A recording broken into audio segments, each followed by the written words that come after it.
graça e paz, e ao nosso Deus seja toda a honra e toda a glória, porque Ele merece, porque Ele nos fez e nós somos o seu povo e ovelhas do seu pasto.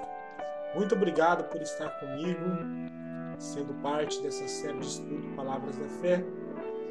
E a última ministração nossa foi sobre o perdão. E hoje eu vou falar sobre um assunto um pouco controversial, que talvez muitos não irão gostar do que eu estou falando, mas a pedido de pessoas e também por vontade própria minha, e acima de tudo também creio que Deus tem essa mensagem para nos entregar nessa semana. O meu texto está em Mateus 23, versículo 23, que diz assim: Ai de vós, escribas e fariseus, hipócritas, por que dais o dízimo de hortelã, do endro e do cominho, e desprezais o mais importante da lei, o juízo, a misericórdia e a fé?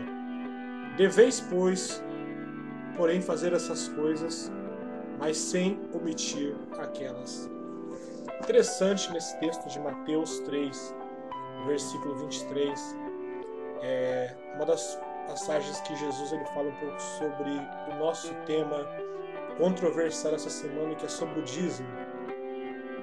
E várias perguntas me chegam, e as pessoas me perguntam na escola bíblica, nos estudos bíblicos, sobre se o dízimo é da lei, o dízimo é da graça.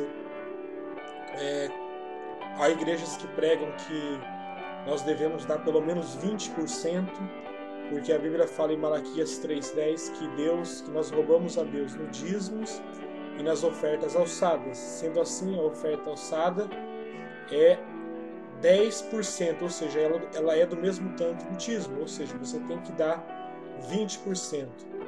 E a outra pergunta é: o que eu faço com os meses ou semanas? Não sei como você ganha, se você é um diarista, se você ganha por semana, sobre o dízimo. Se você é um comerciante, você também não se você quer dizimar a Deus, não quer dizer que você vai dar o dízimo do seu bruto. Evidentemente, se você quer dizimar a Deus, você vai tirar 10% dos lucros que você tem e assim você vai dizimar ao Senhor. Mas o fato é que Malaquias 3,10, um texto precioso da Bíblia, no qual Deus fala para Israel, tem sido usado de forma inescrupulosa nesses últimos dias por falsos mestres, falsos líderes, que por sua ganância própria usam determinado texto da Bíblia ao seu bel prazer apenas para engrandecer o seu reino.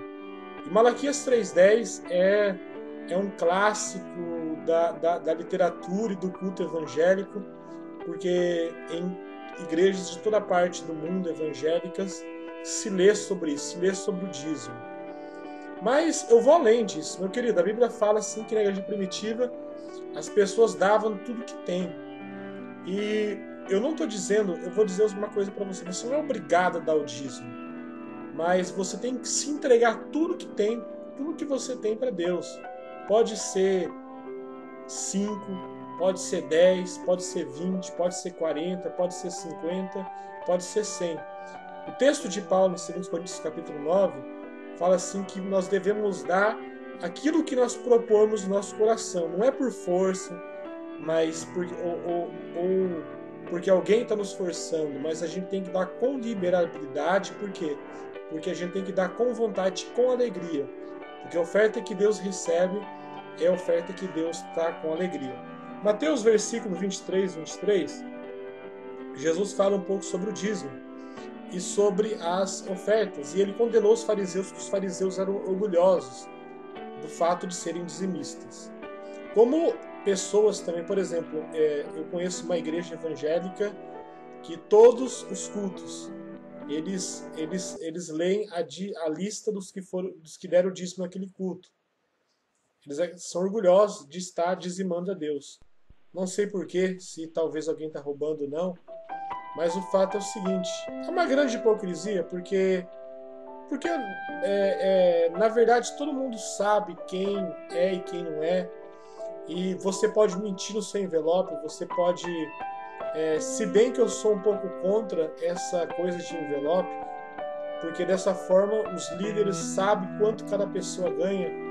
E eu já vi igrejas cristãs evangélicas, as pessoas falarem assim, falam assim, vamos disciplinar tal pessoa que fez um pecado. Aí o líder da igreja fala assim, não, nós não podemos mexer com fulano de tal, porque o maior dízimo da igreja nossa é dele. Olha que coisa errada. Então nós não vamos falar a verdade àquela pessoa, porque a gente já sabe que ele tem o maior dízimo da congregação.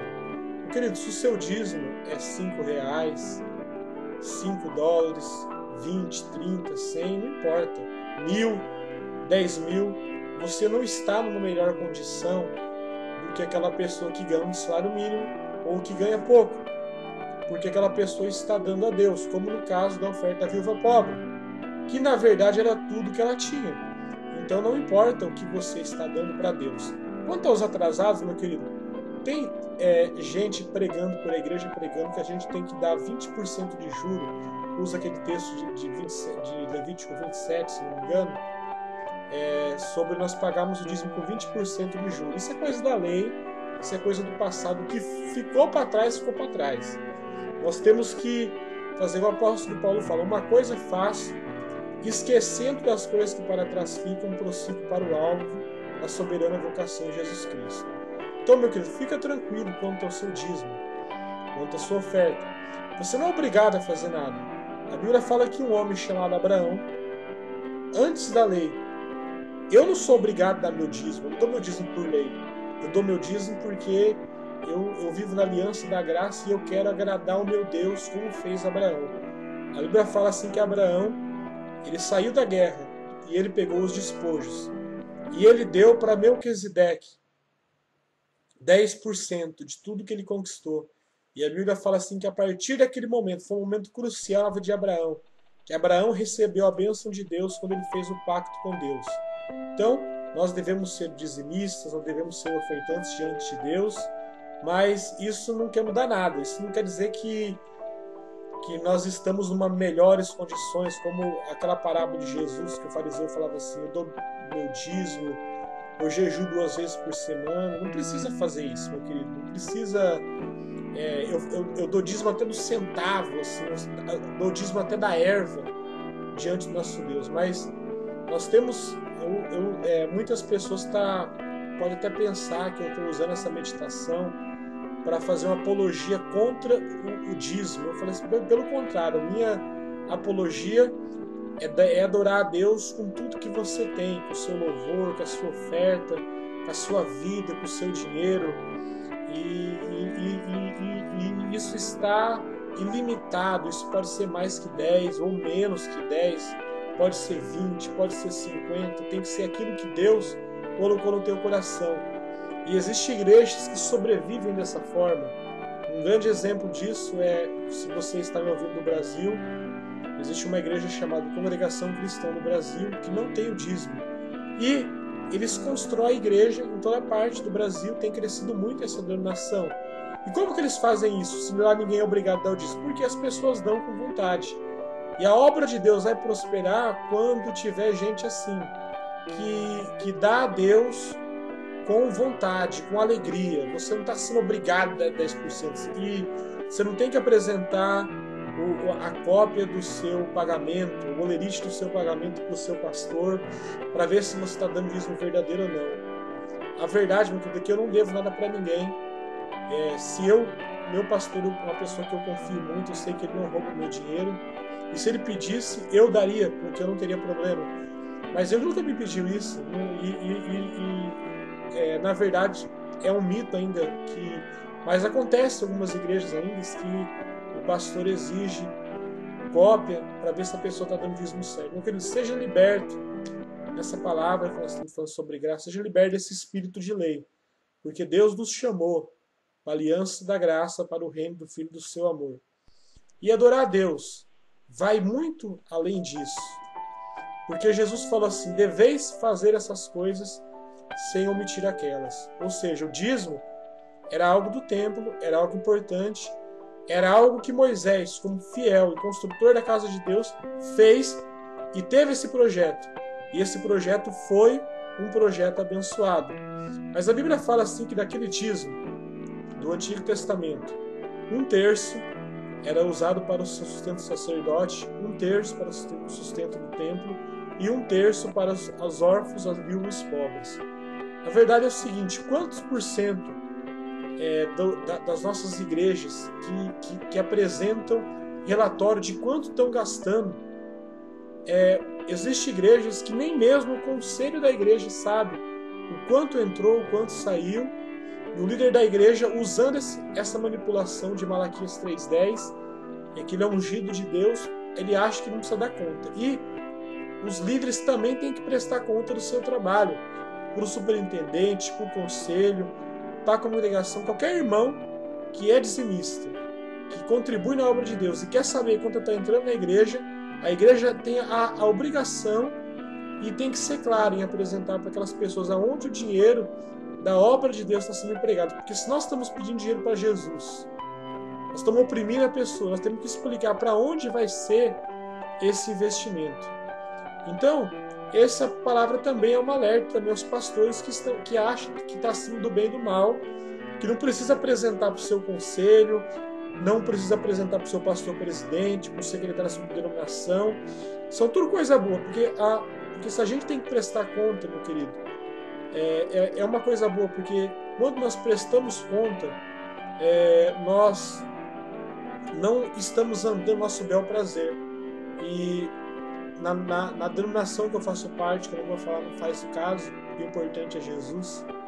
Na nossa igreja tem uma lei que o pastor é um policy, como diz em inglês, um mandamento, nunca pode andar com o dinheiro do dízimo da oferta. E eu acho interessante isso, porque a Bíblia fala assim que Deus instituiu os diáconos para isso, são pessoas que são encarregadas de cuidar do dinheiro, porque a Bíblia fala assim que os discípulos depositavam tudo o que tinham nos pés dos apóstolos, mas quem cuidava disso eram os diáconos. Então, que se você é um líder, se você tem um rebanho e você está ouvindo essa mensagem, tenha claridade que você está usando o nome de Jesus para pedir dinheiro, você está usando textos da Bíblia para ferir a consciência da pessoa, e que você possa apresentar, prestar conta do seu trabalho. Eu não sei como funciona essa denominação, se é a sua congregação, se é o seu presbitério, se é o seu conselho, se é o seu apóstolo, se é o seu pastor presidente, mas o fato é que aquele que presta conta é abençoado, porque todos nós devemos prestar conta, porque a Bíblia fala que sim, que uma das parábolas que Jesus falou é do mordomo fiel.